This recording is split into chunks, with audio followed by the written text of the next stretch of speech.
Viewers, welcome to Brinda cookery show. இன்றைக்கி நம்ம பண்ண போகிறது சேனை கிழங்கு வறுவல். நான் ஏற்கனவே ஒரு சேனை கிழங்கு வறுவல் பண்ணி காட்டியிருக்கிறேன். இப்போ வந்து செகண்ட் மெத்தட் இதுக்கு பார்த்திங்கன்னா தின் ஸ்லைசஸாக நான் அந்த சேனை கிழங்கை நான் கட் பண்ணி வச்சுருக்கிறேன். அதுக்கு இப்போது புளி தண்ணி 1 கப் எடுத்துருக்கிறேன். இப்போ எப்படி பண்ணுறதுன்னு பார்க்கலாம்.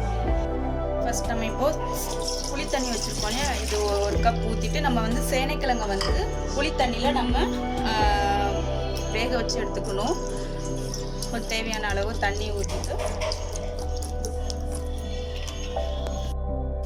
நான் இதில் இப்போது மஞ்சத்தூள் சேர்த்து கொஞ்சம் உப்பும் சேர்த்து நான் இதில் ஒரு கொதி வர்ற வரைக்கும் நான் வேக வச்சு எடுக்க போகிறேன். இந்த சேனை கிழங்கை இப்போ நான் அதில் போட்டு வேக வச்சு எடுக்க போகிறேன். இது ஒரு 5 நிமிஷம் வரைக்கும் இது வேக வச்சுட்டு நம்ம எடுக்கலாம். இப்போ நம்ம சேனை கிழங்கு போட்டு ஒரு 5 மினிட்ஸ் ஆயிடுச்சு. நல்லா கொதி வந்து பார்த்திங்கன்னா வெந்துருச்சு, ஒரு வேக்காடு வெந்துருச்சு. இப்போ அந்த ஸ்டேஜில் நம்ம ஆஃப் பண்ணிவிட்டு தண்ணியை வடிகட்டி எடுத்துக்கலாம். நான் தண்ணியெல்லாம் வடிச்சிட்டு நான் ஆற வச்சு எடுத்து வச்சுருக்கிறேன். இப்போ பார்த்திங்கன்னா அது எந்த அளவு வெந்திருக்குன்னா நல்லா பார்த்திங்கன்னா தெரியும், நல்லா ஃப்ளெக்சிபிளாக இருக்குது. இந்த அளவு நல்லா வெந்திருக்கணும். இப்போ இதில் நம்ம மசாலா ஆட் பண்ண போகிறோம். நம்ம காரத்துக்கு ஏற்றாப்புல ரெட் சில்லி பவுடர், தனியா பவுடர் 2 டேபிள் ஸ்பூன், அப்புறமா கரம் மசாலா ஒரு 1/2 டீஸ்பூன். நான் வேக வைக்கும் போதே ஒரு 1/2 ஸ்பூன் அளவு கல் உப்பு போட்டு வேக வச்சேன். ஸோ நான் இப்போ கொஞ்சமாக பவுடர் உப்பு சேர்த்துக்கிறேன் நான். இப்போ இதெல்லாம் நல்லா மிக்ஸ் பண்ணிக்கலாம். மசாலா எல்லாம் சேனை கிழங்குல கொட்டுற மாதிரி நல்லா மிக்ஸ் பண்ணி எடுத்து வைக்கணும். ஆஸ் யூஷுவல் நம்ம ஃபிஷ் எப்படி ஃப்ரை பண்ணுவோம், ஷாலோ ஃப்ரை அந்த மாதிரி தான் பண்ண போகிறோம். பட் இது நல்லாயிருக்கும், ரொம்ப டேஸ்டியாக இருக்கும். இந்த அளவு மசாலா எல்லா சேனை கிழங்குலையும் ஒட்டுற மாதிரி நல்லா மிக்ஸ் பண்ணி ஒரு 5 மினிட்ஸ் நம்ம ஊற வச்சுட்டு அப்புறமா நம்ம ஃப்ரை பண்ணணும். இப்போ 5 மினிட்ஸ் ஆயிடுச்சு. நான் இந்த பக்கம் தவா சூடு பண்ண வச்சுருக்கிறேன் நம்ம ஃப்ரை பண்ணுறதுக்கு.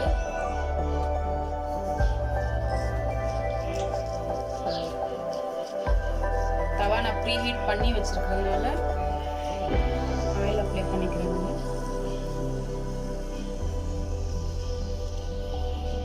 இந்த மாதிரி நம்ம ஒன்று ஒன்றா போட்டு ஃப்ரை பண்ணி எடுக்கணும். கொஞ்சம் டைம் எடுக்கும், பட் நல்லாயிருக்கும் இந்த ஃப்ரை. இந்த மாதிரி நீங்கள் கர்ட் ரைஸ்க்கு, சாம்பார் சாதத்துக்கு இந்த மாதிரி வச்சு சாப்பிட்றதுக்கு ரொம்ப நல்லாயிருக்கும்.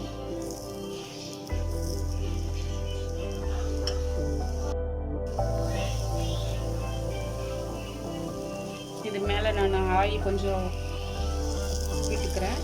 எப்படி நம்ம ஃபிஷ் ஷாலோ ஃப்ரை பண்ணுவோமோ அந்த மாதிரி தான் நான் கொஞ்சம் ஆயில் விட்டு 2 பக்கமும் நல்லா திருப்பி ஃப்ரை பண்ணி எடுக்கணும்.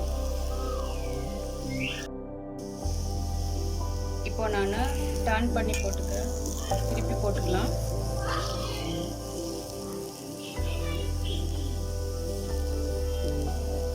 நல்லா திருப்பி போட்டு நல்லா வேக வைக்கணும். இது நல்லா சிப்ஸ் மாதிரி வரும், ரொம்ப நல்லா இருக்கும்.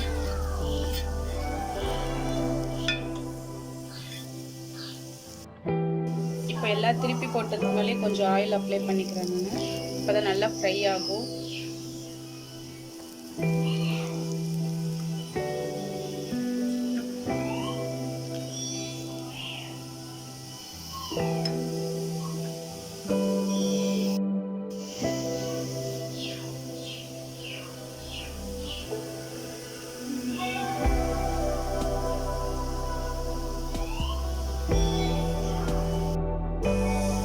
இப்போ நம்மளுடைய சேனை கிழங்கு வறுவல் ரெடி ஆயிடுச்சு.